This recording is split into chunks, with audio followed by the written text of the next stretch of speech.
Hello and welcome to the Try Talking Sport podcast hosted by me, Joanne Murphy. Whether you are an athlete, adventurer, endurance enthusiast, or simply have an interest in sport, you've come to the right place for inspiration, encouragement, motivation, and a little bit of entertainment.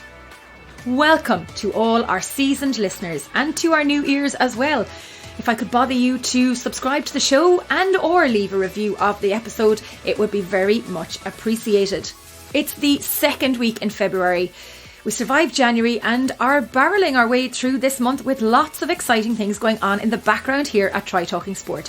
I'm looking forward to making some announcements in the coming weeks, so stay tuned to the show and to our social pages. There are exciting developments unfolding. Did I tell you our weekly Facebook Live shows are back every Tuesday night? Check them out on our Facebook page, catch up on some of the previous episodes or tune in live each week. Now, you may recall in the last podcast episode I mentioned some goals I was setting myself. Well, one of those was to get back to some consistency with my running. And there's only one way to get the running mojo back, and that's to sign up to an event. So, I am targeting the Athletics Ireland Irish Runner Virtual Run Series this year. 5k, 8 mile, 10 mile, one event per month in February, March and May. Now, registration is free and you have the option to purchase some race bits and pieces if desired. With the target clearly set now, I really have no excuse. If you fancy joining me, be sure to let me know that you have registered for an event. The collective encouragement will be totally motivating. Speaking of motivation, don't forget to check out our weekly Zwift spins with Oliver Harkin of Park Tri and the crew at Team Ireland Cycling. Every Monday night, 7:30pm Irish time. Go hard, go easy, spin the legs or give it socks on the sprints. It's a fun spin with lots of chat and banter. Check it out on the Zwift calendar. Team Ireland, Try Talking Sport, Park Tri, Social Spin. Our guest on this week's podcast, Joe Skipper, is most definitely not another average Joe, and this episode is far from our usual setup, but more on that in a minute. Joe Skipper is one of the best long-distance endurance athletes in the world, reflected in his current 7th place on the PTO rankings. The winner of IRONMAN UK, IRONMAN Florida and IRONMAN New Zealand, he was 6th in the IRONMAN World Championships in Kona in 2019 and 7th in 2018.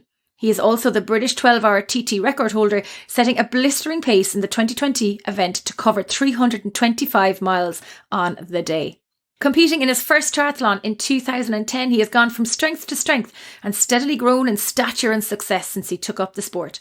With a multitude of podium finishes, course and race records, he has gone sub 8 hours in multiple Ironman races. He has raced with and against some of the best athletes in the sport of triathlon and is getting faster and stronger in each year of competition. The journey to his success has been peppered with some disappointments along the way, but rather than throw in the towel, Joe has continued to embrace his passion for professional sport and chase his triathlon and cycling goals, all whilst having fun and showing great resilience and determination in chasing that top step of the podium in sport. I mentioned this episode was far from our usual setup, and that is the case in more ways than one. Firstly, we used Zoom instead of Skype to record the episode. Secondly, Joe's sporting story has been told on many occasions. So in this Not Your Average Joe episode, we don't focus on his results, watts, power or individual races. Instead, we chat about life in general, chasing performances he can be proud of and have some fun with the show, whilst getting a super insight to the mindset, experience and lifestyle of a champion athlete. Thirdly, in having fun with this episode, Sean McFadden, race founder and race director of the Donegal Ultra 555, who is based in Dubai, set up the chat with Joe and joined the interview call live. Sean has been joining Joe and Sam Proctor for training whilst in Dubai, and every so often, Sean interjects into the chat, adding another entertaining dimension to the show. Joe was doing the interview in his Dubai accommodation with training partner Sam in the room, so we also have some fun with Sam and his girlfriend Hannah in the episode. Watch out for Sam doing the washing up. Joe Skipper is not your average Joe, and certainly not another average Joe. He is dedicated, committed and more resilient than most. With many more great performances to come, watch this space because Skipper is reaching for the stars in sport and they are certainly within reach. Enjoy the show. Joe Skipper, thank you so much for joining me on the Try Talking Sport podcast. There's been great excitement that we have you on the show today, and you have been making us insanely jealous with your Instagram and your YouTube of your adventures in Dubai. So tell us, what's the story? How did you end up in Dubai and how the hell are you?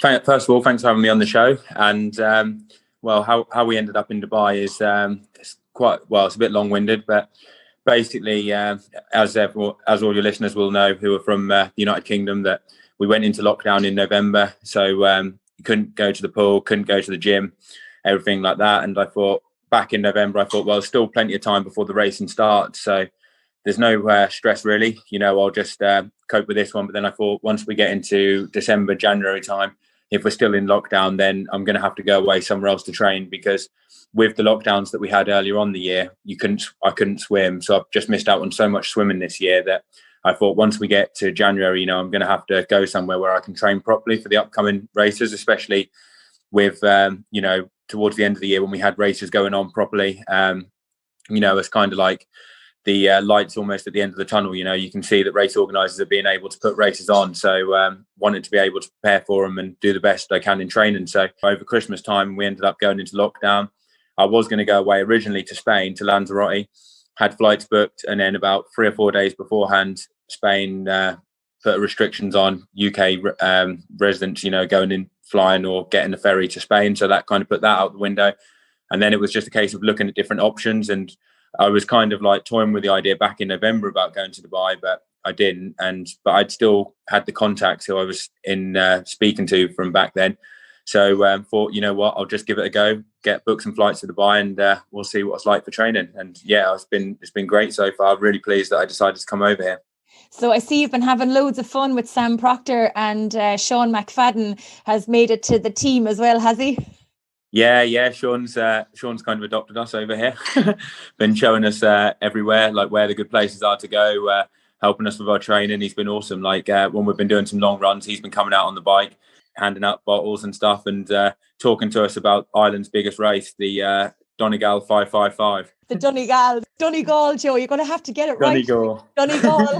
Yeah, we've been insanely jealous looking at all of your activities. Lots of our listeners will know who you are, Joe, but for those who are new to the show or maybe haven't heard of your sporting success so far, will you take me back to how you got involved in sport in the first place, and maybe what led you to triathlon? And I know Lucy Gossage had a little part to play in you deciding to become a professional athlete as well. Yeah, so going right back, I kind of got into swimming and running when I was really young, and my dad was into cycling. This is probably going back to about, swimming and running from the ages of like 7 or 8. And then when I was about 12, I kind of was like doing all kinds of sports, at that age, football, racket sports, everything, what you'd normally do. And then kind of got to the age of 12. And I think my dad said to me, at Christmas, I'll get you a bike if you want, and you can do a triathlon. And I was like, what is that? And then he told me, and I was like, yeah, right, sounds good. So then I did triathlons from about the ages of 12 till 18. And then when I went to university, I just stopped. I mean, it was nothing serious at that time. It was just like doing a little bit of training with the athletics club, the swimming club, and then going out cycling with my dad, just keeping fit really. And then got into university, and then cycling was a much bigger sport there. So I kind of got into cycling when I was at Essex Uni. This is back in 2008, maybe even 2007 now.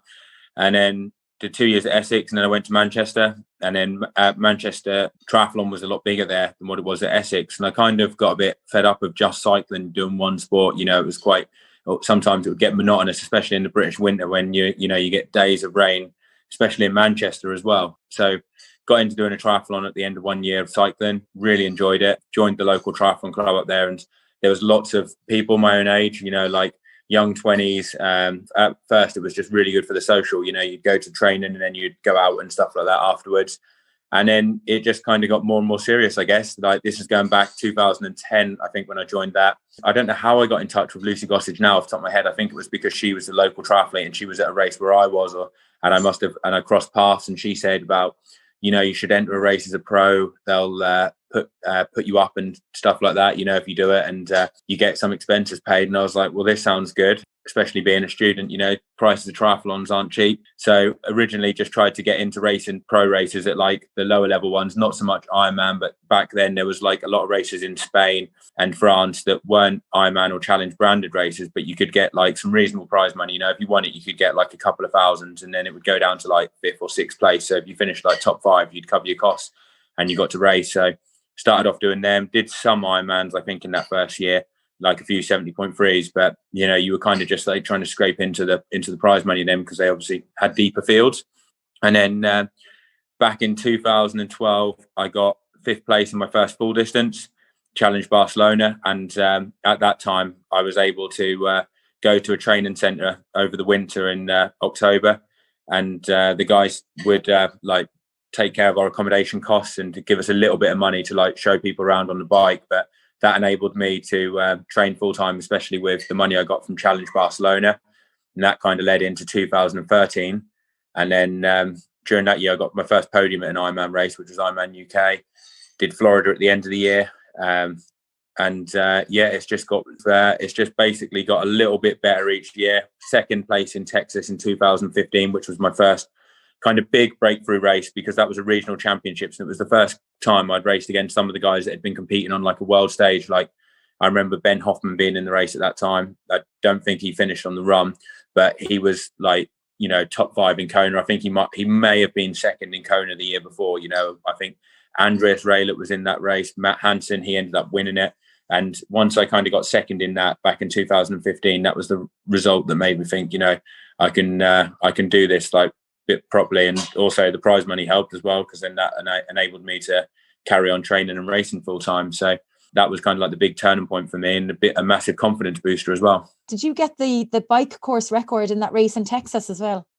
Yeah, it was bike course record, and it was a 4-hour 10 bike split. And at that kind of time, like going back then, there wasn't many bike splits that were low 4 hours. Like 4.5 hour bike ride was pretty decent. 4-hour 20 was really good, and then a 4-hour 10, I think it was like at the time like the 2nd or 3rd fastest bike split in an Ironman distance event like of all time ever up until then.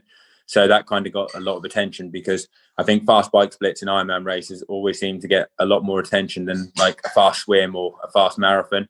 So yeah, it really helped me get some publicity. And then that year was the first time I'd raced in Kona as well. And I didn't manage to get in the top 10, but I think I was 13th, but I was the youngest pro, I think, or 2nd youngest pro in the race. So, you know, at the time, I think it was a pretty solid result. I think actually Daniela Reef might have been the youngest pro in the race, and then I was like the 2nd.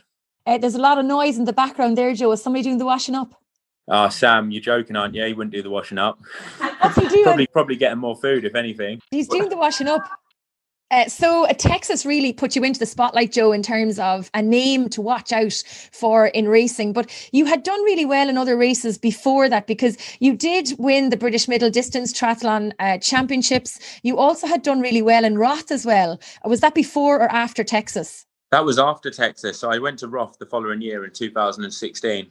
And my target there was to go under 8 hours, like, because at that point it hadn't been done by a British athlete. So that was my first time in Roth. And then I've been back another 2 or 3 times, I think, since then. Love that race. The atmosphere is incredible. Have you been there?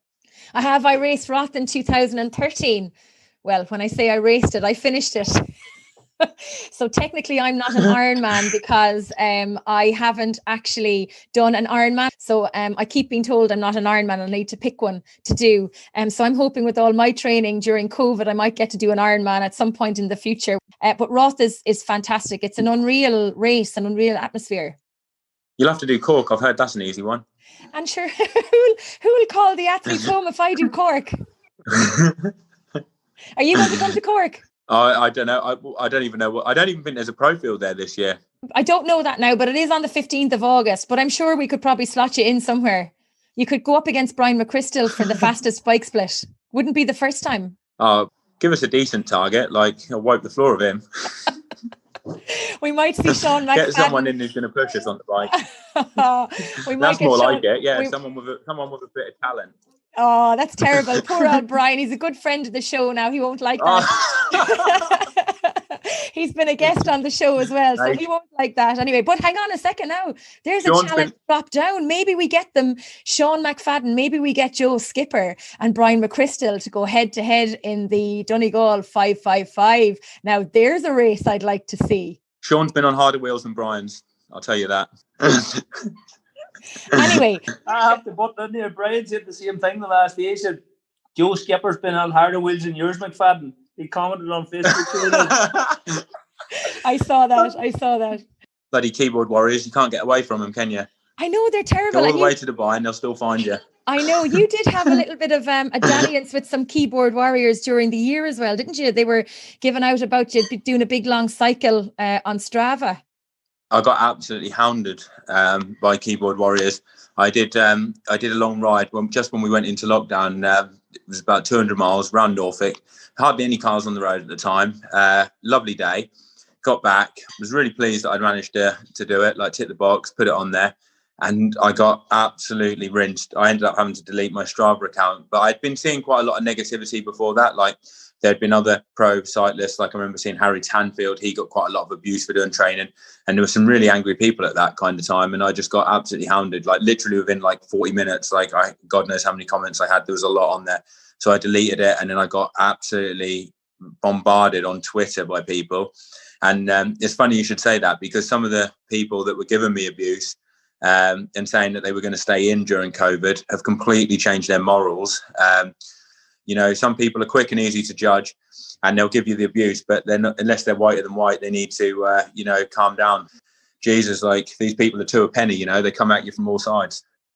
Anyway, to come back to more positive things about racing and training, you did do the 12-hour TT race during COVID 2020. Talk through that race and how you managed to stay on the bike for 12 hours straight.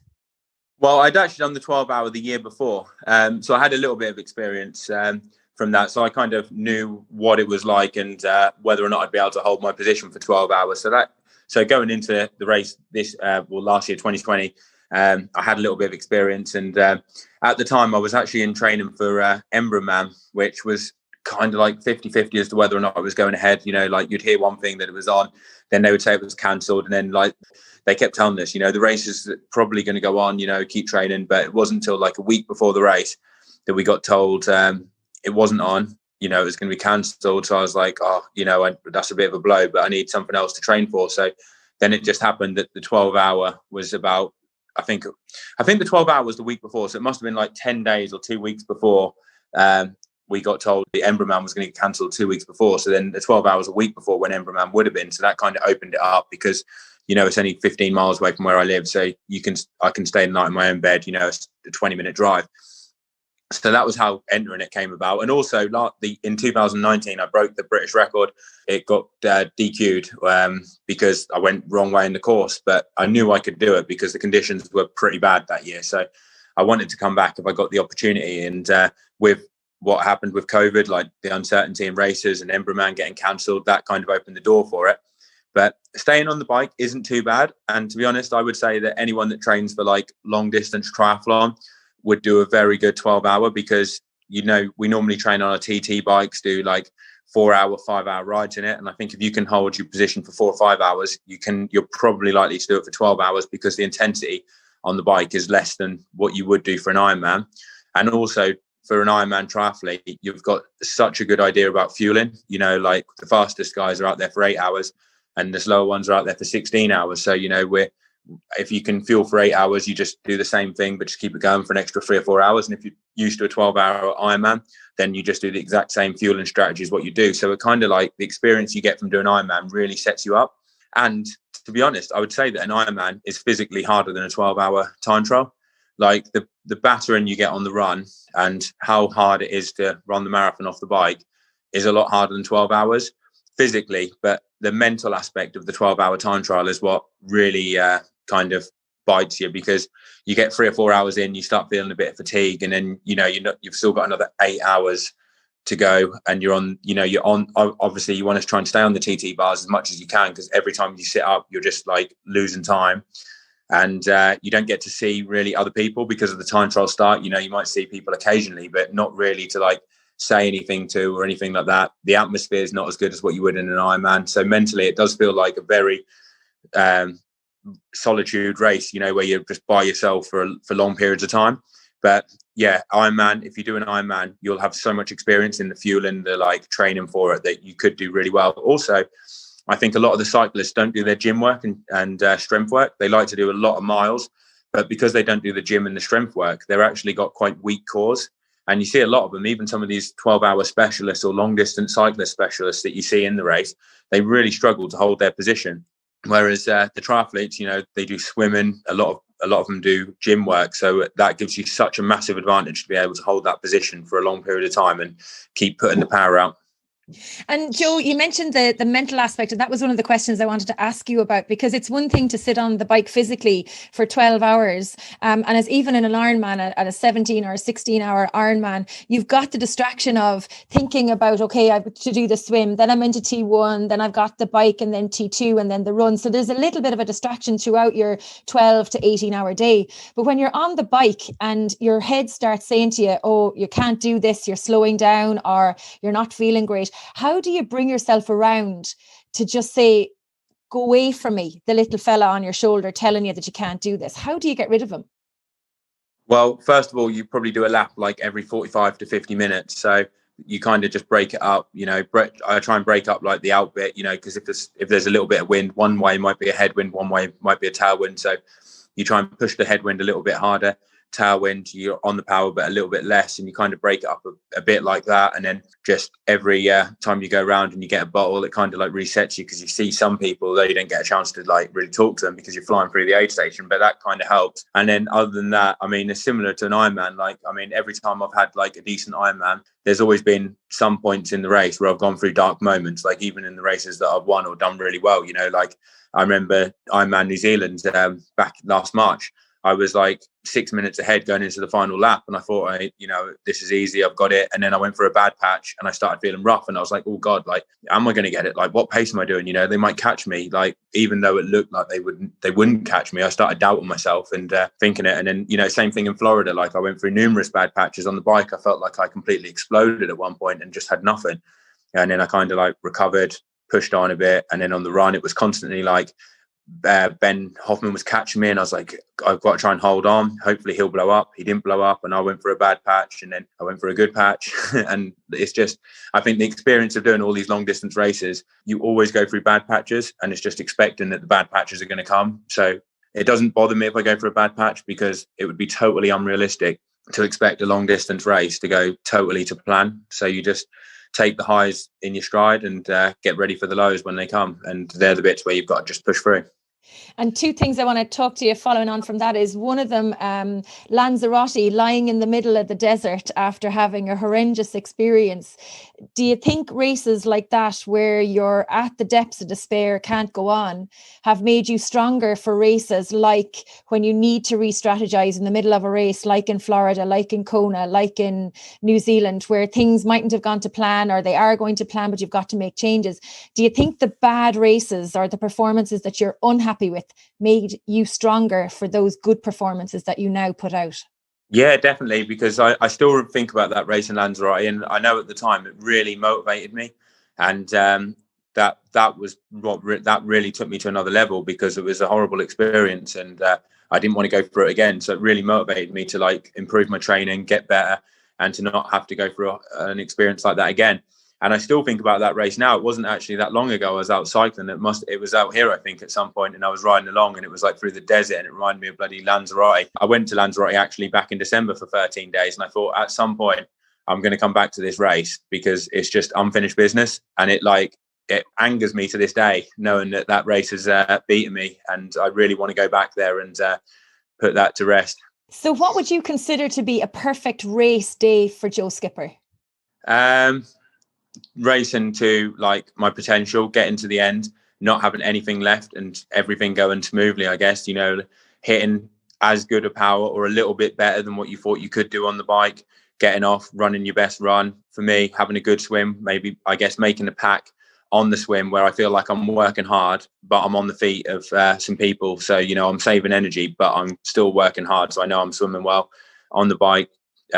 Tactically getting it right as well, so riding hard, good powers, but obviously distancing people that I think could beat me on the run, racing it tactically smart so I can put myself in the best position to win the race on the run. And then on the run, knocking out definitely a sub 40 marathon off the back of a decent bike.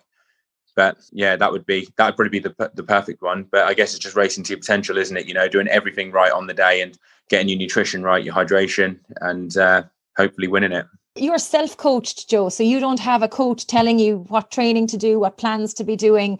How do you know what's right to find that perfect race day, to find those right power numbers?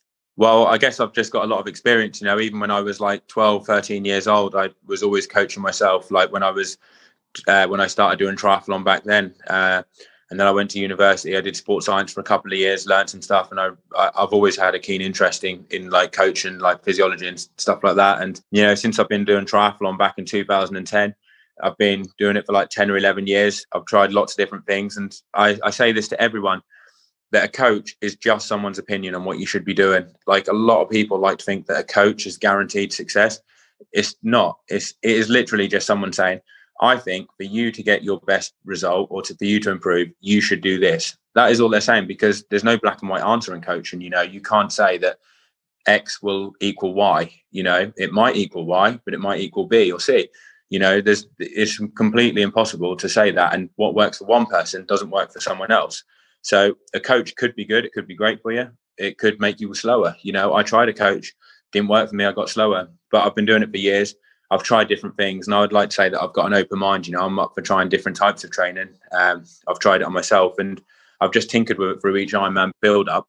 And I feel like now I've got to the point where I know what works for me. You can't teach an old dog new tricks, can you? I don't know. Sean might try and teach you a few tricks out in Dubai. You mightn't be let. But it's interesting that you say, a coach will only tell you what you should be doing, and you may get X or Y or A or B. But the other side of it, from a coach perspective, and I suppose you're self-motivated because this is your profession now, but there's a lot of people out there who just like the idea of somebody telling them what to do. So especially age group athletes who are busy at home, at work, families, they just like having that structure of being told by a coach what to do, so they don't have to think about it. But I suppose it's different at your level, where you're doing this as a profession and you have the knowledge yourself. But where do you go to for advice then? Do you have a circle of people that would support you and help you if you had queries around training? Or, where do you gather your support bubble from to help you be the best athlete that you can be? That's a good question. And to be honest, I don't really have one person in particular who I speak to. Some of the guys who I train with, we might sometimes talk to each other about a session at the start, what we do, but it's normally about what we change in the session. But to be honest, I don't really change stuff that much, and I don't really have people in particular who I speak to and really run that many ideas through. It's normally me just on my own, really. I guess you could say winging it. I don't think you're winging it. But the other side of it as well, Joe, is you're doing everything on your own as well. And your social media side of things must be hard to try and keep up with everything. So do your training, post on social, do your YouTube videos. Is that hard to manage and get that balance right between getting your training done, keeping your sponsors happy, and trying to do your social media as well, to try and build that profile, to gather more sponsors and to gather more support? Yeah, it is really tough. And the social media is probably the hardest thing nowadays to do, because a lot of athletes just, like me included, you would love to just be able to focus on your training and not have to worry at all about doing social media. But the social media aspect of it now is as big as the results. If anything, it's bigger than the results, because some people that have got decent social media platforms don't have the results, but they'll still get the sponsors. And I know athletes that have got really good results, but they haven't got the social media side of it, and they don't get sponsors, they don't get noticed. So it is as big a part of the job as the racing. But luckily with my YouTube and some of the pictures, I've got quite lucky, because my girlfriend's brother lives around the corner back home, so it's a 5-minute walk. So he's helped me do some YouTube videos, because he can just go to some of the training sessions that I go and we film it, and he's got an interest in videography and stuff like that, so he edits it. And out here in Dubai, I've been in touch with a guy called Sammy, who's awesome. He's been doing some of the YouTube videos out here. So if anyone wants to see what we're up to on YouTube, or what I'm up to, and Sam, you can always check my YouTube and you'll see some of our training sessions. But he's been fantastic. He's come along to some of our sessions out here, edited the videos, got us some really cool pics, and that's made a really big helping hand. But it is hard to do, because sometimes when you're out on a training session, the last thing you're thinking about is getting your phone out and getting a picture so you can post it on social media. But it is easier when you're with other people, because if I'm out here and Sam's out here riding, I can just get my phone out, take a picture of him, he can get his phone out, take a picture of me, right, job done, we'll post it out when we get back. But when you're by yourself, it makes it a lot more difficult. In terms of what drives you to success, What is it, do you think, that's in you, that's driving you to get out of bed in the morning every day and to follow your passion for sport? And where did that passion for sport come from? Well, the passion come from, like, I've always enjoyed sport, like from as young as I can remember. You know, I've always loved doing it. Like any kind of sport, I just absolutely love it. You know, I find it like really great to meet people. You know, it's good for social as well as like seeing, you know, actually the physical aspect of it. So I've always loved it, no matter what I did, like from as young as I can remember. But then what actually drives me is probably just seeing how good you can be, you know, just being the best athlete you can be and seeing where that will take you. You know, like every year I've got better, but I know that I'm not at my best. So like it drives you to see how far you can go and see what's actually possible. And of course, if you look at your Kona results, you've gone from, was it 13th to 7th to 6th? So are we aiming for a podium in Kona in October 2021? Is it within reach? 100% within reach. Like last year I got 6th and I punched it on the bike, and I still fully believe, you know, Keenly would probably disagree with me, but I believe that if I hadn't have punctured, I would have taken that podium off him. It cost me a minute and a half, and I would have been starting the bike with all them because I punctured 4 miles from the end. But, you know, I mean, I might not have got the podium, but I think it would have been I would have been in a great position to, whatever would have happened, me and Keenly would have probably pushed each other to go faster, because it's a completely different ball game when you get out of transition in 12th place, because there was about a group of 8 of us, than when you get out of position in third with Alistair Brownlee, Sebastian Keenly, Lionel Sanders, and everyone, thousands of people going absolutely ballistic at you saying, you're going for the podium, Jan's only 3 minutes ahead, you know, in first. You're like, holy shit, I could win this thing, you know. Like I get out because I punched it just before the end, and I'm out in 11th place and I can't even see anyone in front of me, you know.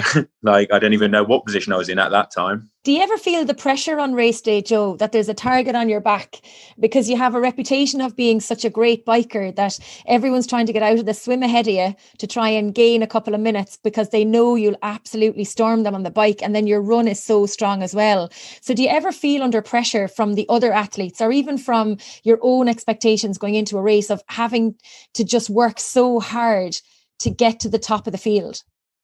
Well, I feel the pressure in every race, you know, when you go to it, like you're nervous, like, but I think that's what allows you to race well. Like if you didn't feel the nerves and you didn't have that buzz before the race, then it would just be like a training session, you know, and you're never going to set your best performances in training. So, yeah, I mean, I feel nervous absolutely every race. Like I remember going into New Zealand, you're nervous, and it's almost like as soon as the gun goes, all that goes away and you're just completely in the zone.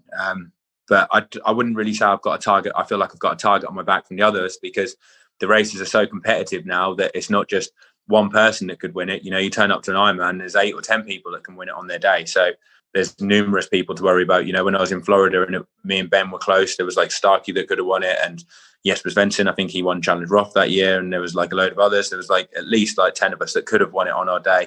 So I wouldn't say I just feel it from that, but I guess if you've done your training anyway, that the others can work hard on the bike, but they're going to have to work hard to hold you off, and like that could be at the detriment to their own race. And then on the other side of it, Joe, as well, I mean, you are one of the best long distance triathletes in the world.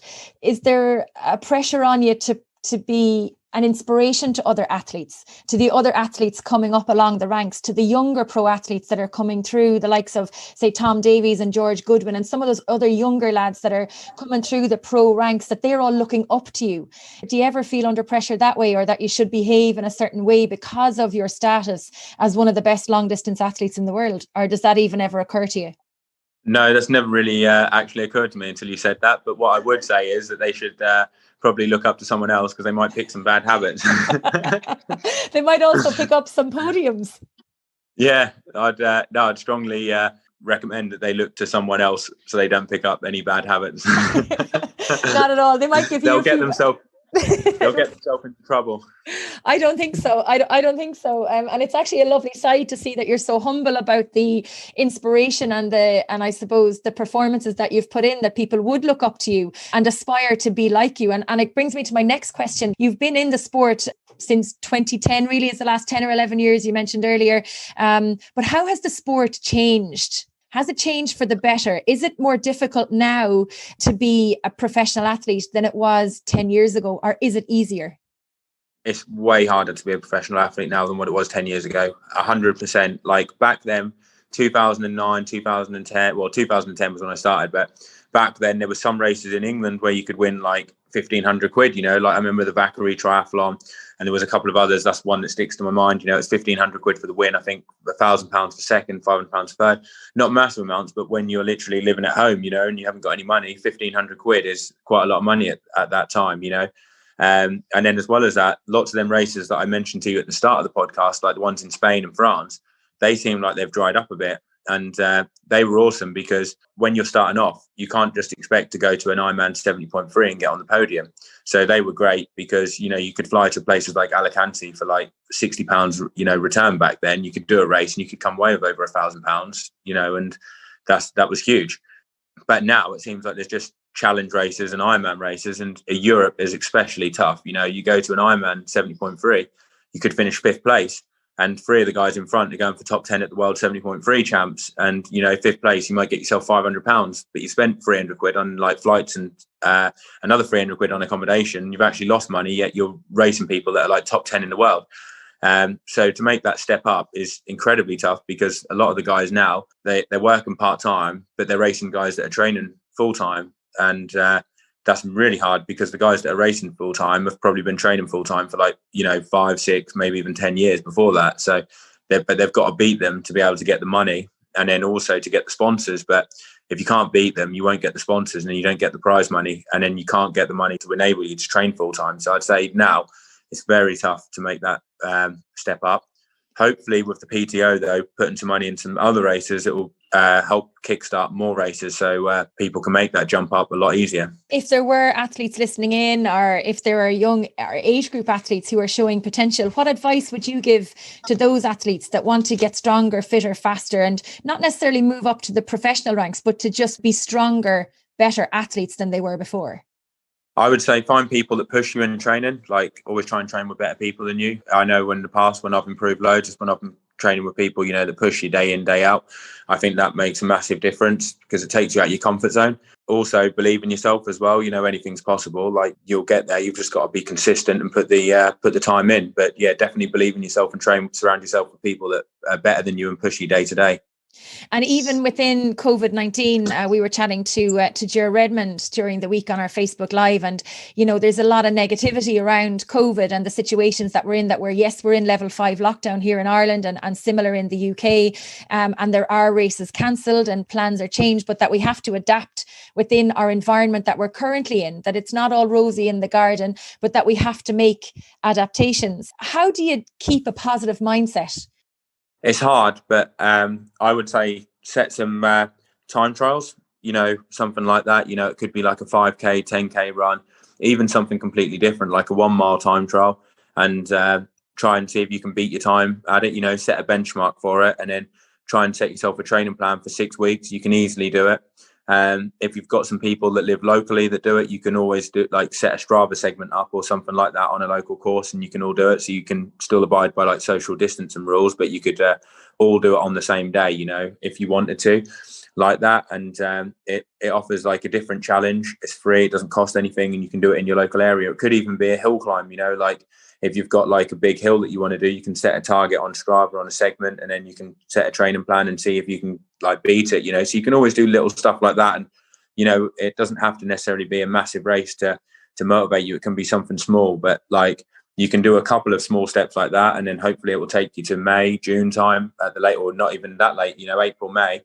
And then we should get a bigger picture of what races are definitely on. You know, if they can keep pumping out the vaccine, then hopefully by like June, July, the races might be going on all the time. Then they might not, but like at least if you pick some smaller goals like that, you'll keep consistent with your training and you'll be in a much better place come May if the races do happen than if you get demotivated, sit at home on the couch. And you'll never be happy if you're sat at home on the couch. You know, you kind of just be like wallowing in your own self-pity. Whereas if you set some goals, you can find some of your mates, some of your training partners. You can say, hey, like, why don't we try and see if we can go under 10 minutes on this climb and like have a crack, and then set a training plan amongst yourselves and do it again in 4 weeks' time.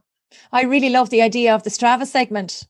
I think I'm going to bring that back to our tri club. I think that's a really good idea of the Strava segment, just the 1 mile or the 1.5 mile or whatever it is that you want to do. I really like that idea. Looking back at your career to date, and we still haven't seen the top end of your career. I think there's a lot more to come from you in years to come. But looking back at the highlights of your career to date, what are the moments that stand out for you that have been the biggest moments in your life?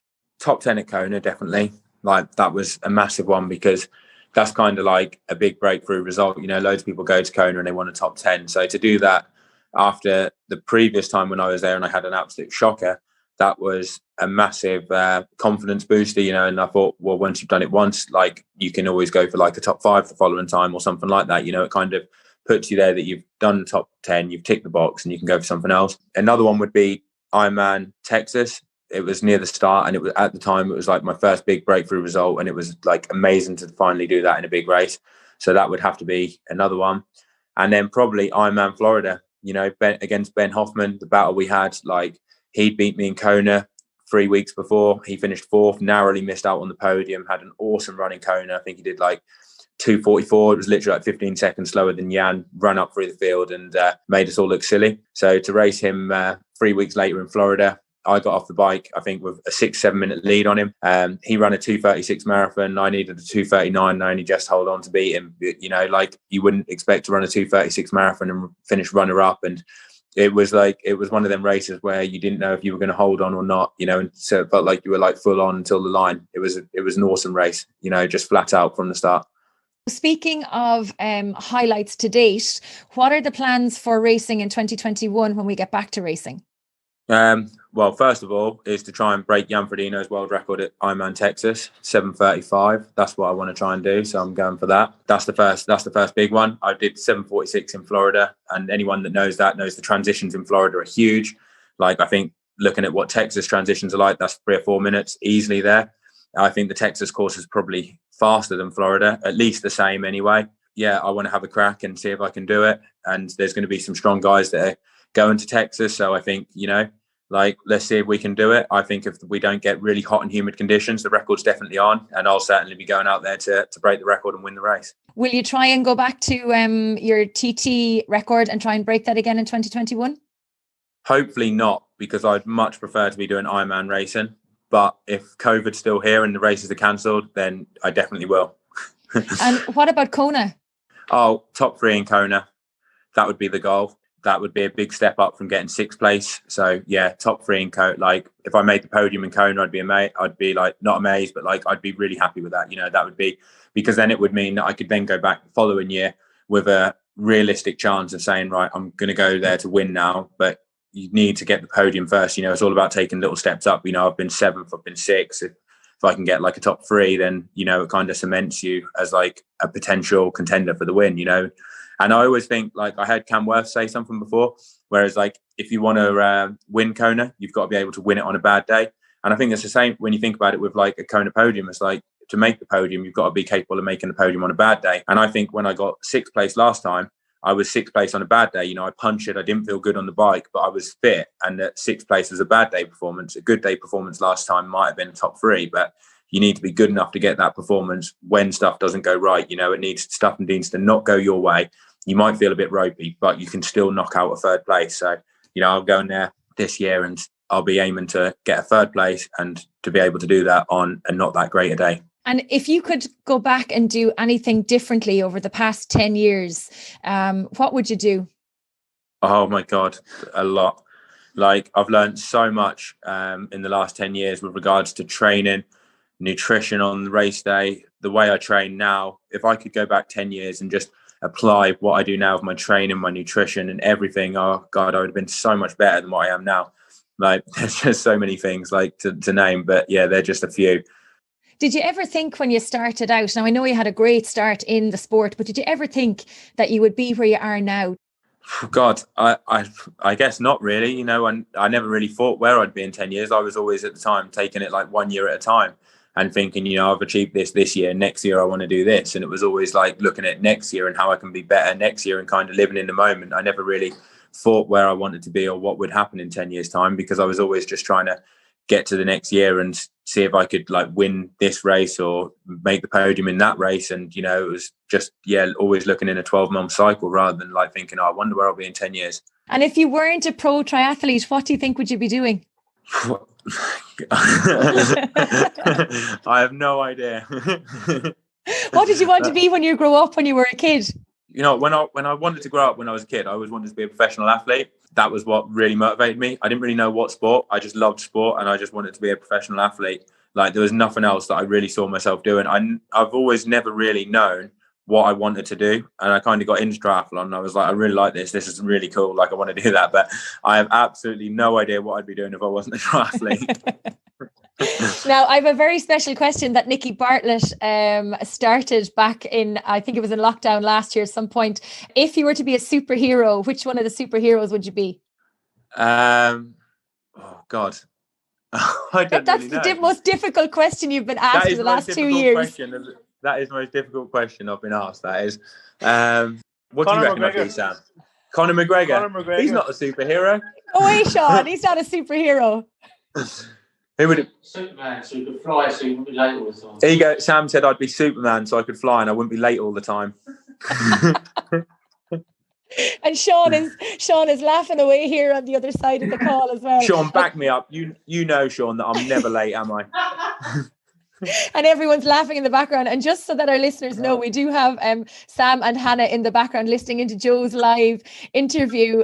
So just in case you're wondering what the laughing and the joking is in the background. Joe, quickly, before you go on to the next thing, have you heard about the first time Sean was meant to meet us out here? He was meant to meet at 10:30, I think, in Al Qudra, or 10 o'clock. And I overslept because of jet lag and I didn't wake up until 12 o'clock and he was waiting for me at Al Qudra. I bet you Sean wasn't happy. I told him I woke up because of the jet lag and I said, yeah, come a bit earlier. I'm ready to go. He came. I fell asleep in the meantime and he ended up knocking on the door and I was in bed and he said, Joe. I said, yeah. And he goes, oh, you bloody fell asleep, didn't you? I said, oh, sorry, mate. Like I completely forgot. Joanna, that was my first time meeting him. I walked into the apartment, didn't know what room he was in. Sam was in one room and he was another. Knocked on the door and I was lucky. It was Joe's room. Have you ever overslept for a race, Joe? Yeah, I have once for the Vitruvian race. I was just so tired. My alarm went and I didn't it was like when your alarm goes and you just sleep through. And then Laura woke me up and she said, oh, I think you need to get up for the race. I looked at the time, holy shit, I said, I'm supposed to start in like 20 minutes. So I had to quickly get my stuff together, get down for the race. He ended up putting me into the last wave. It was dreadful conditions. It was in September. It was pissing it down. It was about 6 degrees. And then to make matters worse, I ended up puncturing on the bike after like one lap as well. Being stuck in like the rain, freezing cold. So I missed my start, punctured, and then had to drive back. Joe, you seem to have an issue with punctures.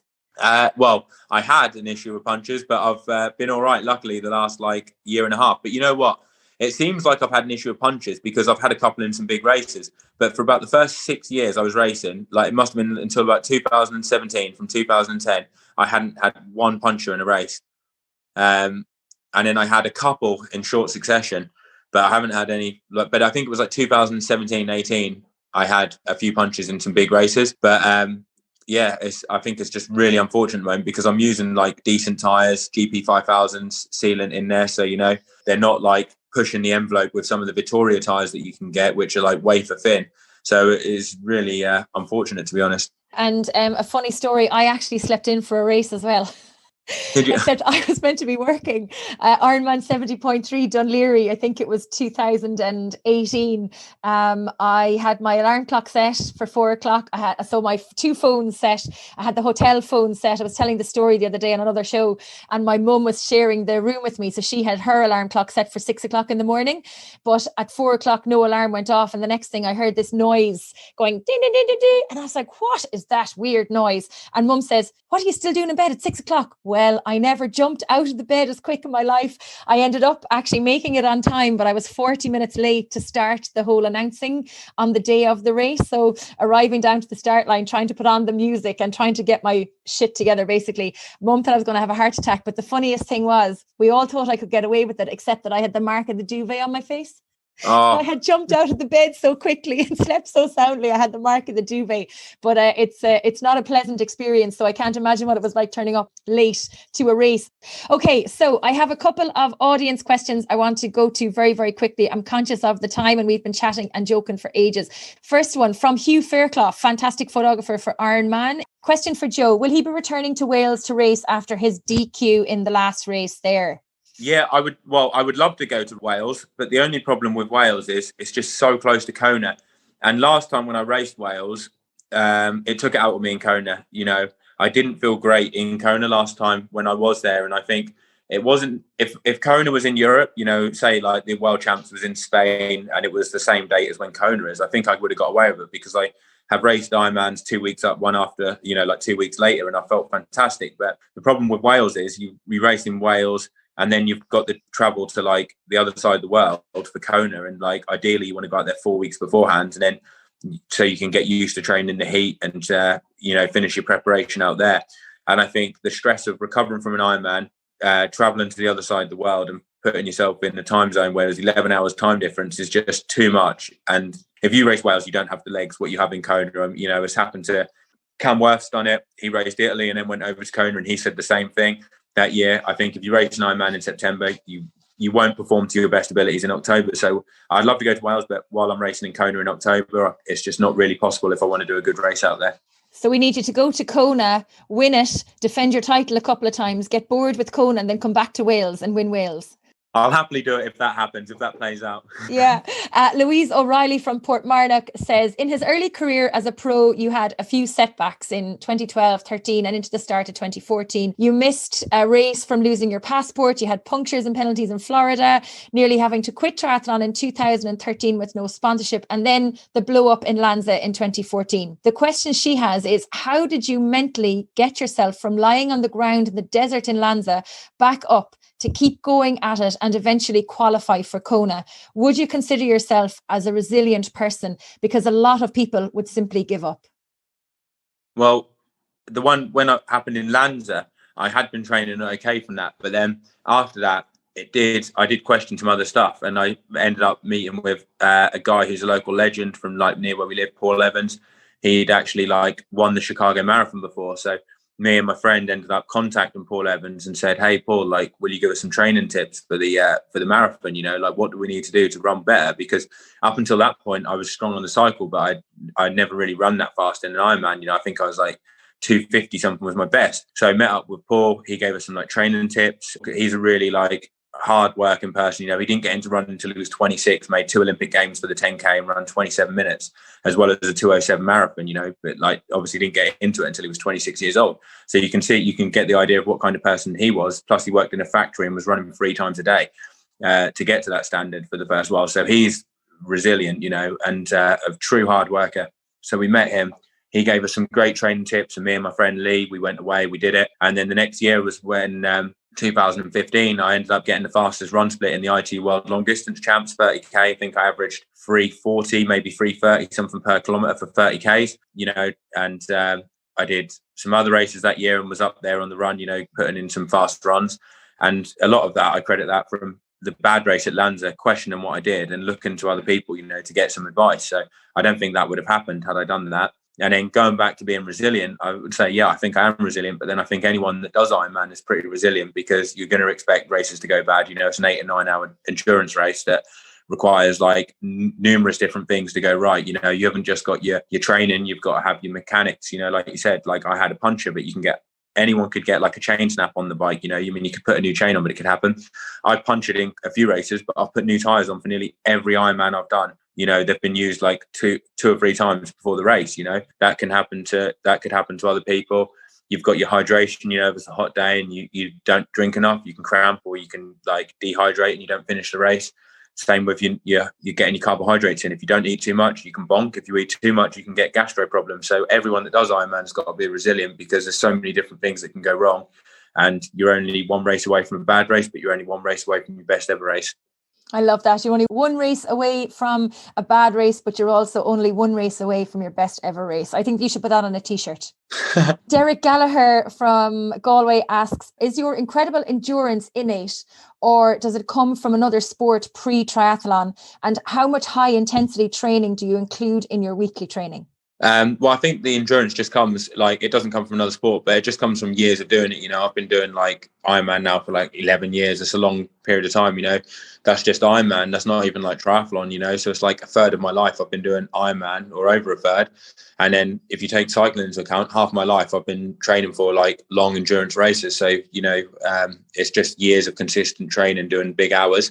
I do quite a lot of high intensity in my training. I don't know if you'd class like tempo training as high intensity. I do quite a bit of that.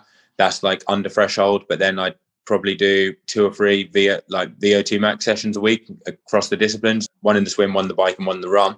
Tempo training I do in like the bike. I tend to do more on the bike than the run, but I'd still do another session of that. And I'd say that's high intensity. Well, it's higher intensity than an Ironman. It's probably 70.3 power or above. I do a tempo run, which would be at 70.3 like pace or above. The VO2 max is obviously like 5K running pace. So quite a lot of high intensity training. But, I think to get to your potential at Ironman, you need to do the high intensity, because if you don't push your threshold up and get that higher, then you're just not going to get any faster. And then your Ironman pace is going to plateau and stay the same. Do you naturally tend to pick the bike up as your preferred training session? If you had a choice on a particular day, would you naturally pick the bike, or would you work on your swim or your run? Definitely wouldn't be the swim. I naturally would go to the bike or the run, just because I find them more sociable. You can get out, you can talk to other people, you can go for an easy ride, you can be chatting to someone the whole time, can't you? Whereas when you going for a swim, you've got your head in the water. You might be able to talk to them before the start, but then you don't talk to them at the end. But I also love running as well. I love the simplicity of the run. You just put your pair of trainers on, off you go. You can go on some trails, and that's awesome. I love the biking and the running, to be honest. Either one would be my chosen one. Cycling on a nice sunny day with a cafe stop, you can't beat it, can you? Well, you have the perfect place to be doing it right now in Dubai. And speaking of Dubai, Chris McGuire says, when are you coming home? All the training posts are making him weep. Well, depending on the lockdown restrictions, we'll have to come down then, because we're on the red list now from the UK. So we kind of need to see how it goes with that. But ideally, it would be around middle of March time. We were talking about coming back, because we had booked it for the first week of February to come back. But after the previous lockdown, when we went and swam in Lanzarote, we all made like some really big gains. Then we come back and it was in tier 4 after no time. And then after about 5 days or 6 days of not swimming, you're back to square one. So we kind of thought, once we came out here, you make the decision you're in it for the long haul. You need to, because there's no point coming back and then not swimming for 2 weeks, because you'll be back to square one. So we kind of need to stay out here until it calms down and until we can train properly back home. Mark Halliwell in Tuam in County Galway says, how long of a career does Joe see himself performing at the top level? At what stage does he see himself retiring? And what would you do after that? Would you consider coaching? Well, how long I could keep going for would just depend on the results, really. Like, if I'm getting results and I'm enjoying it, then I'll carry on. But I'll just take it like year on year. I wouldn't want to do it if I wasn't getting the results, but I also wouldn't want to do it if I was getting the results but wasn't enjoying it. Because life's too short to do stuff that you don't like. With regards to what I would do after I finish, coaching could be an option. I do like coaching people, but I like coaching people if I was to do it, in real life, like actually being there, seeing them do it, and coaching a session like person to person, rather than like sending someone a plan. But I don't really know. I'm just like so focused on like where I am at the moment that I haven't really thought about what I'll do afterwards, because I think if you start worrying about what you're going to do afterwards, your head's not in the right place in the present. Margaret Kelly asks, where did you learn to cook, and is Sean McFadden better at making pancakes? She has suggested maybe a cook-off on one of Joe's YouTube videos. Yeah, I would cook all the time back home. I know Sean would find that hard to believe, because he thinks that I just live on Deliveroo. But I do actually cook a lot at home. But with pancake, I would definitely say that Sean is better than me at pancakes. His pancakes are incredible. Like, they're like restaurant quality, like the texture and everything. He's got that down to a T. And then Sean McFadden actually had a question as well for you, Joe. He was afraid to ask you himself. Not going to ask me to go 555, is he? He actually did ask me to ask you to officially invite you to come over to Donegal to the 555. So are you going to come to Donegal? I'll definitely race the Donegal 555 at some point. Like, I don't know when, but I will definitely do it. I want to see what it's all about. Well, I can confirm it's absolutely unreal. It's a great race. I did it as a 4-person. Sean's trying to convince me to do it as a solo, but I'm going to leave that to my teammate, Karen Cassidy. If you can get Brian McChrystal there, I'd love to dust him off in that. Like, in his own country. You weren't saying that an hour ago. Me? Yeah. Yeah, I'll dust him off in his own country. I'd love that. I'd love nothing more than seeing what he's got over in Ireland. I think the challenge has been laid down. McFadden is going to have to get onto McChrystal. He's a big unit, and there's some big hills in Ireland, and he's got to fuel himself. He's got to take a lot of carbohydrates in to get that big unit round that 555. And I don't know. He is well able.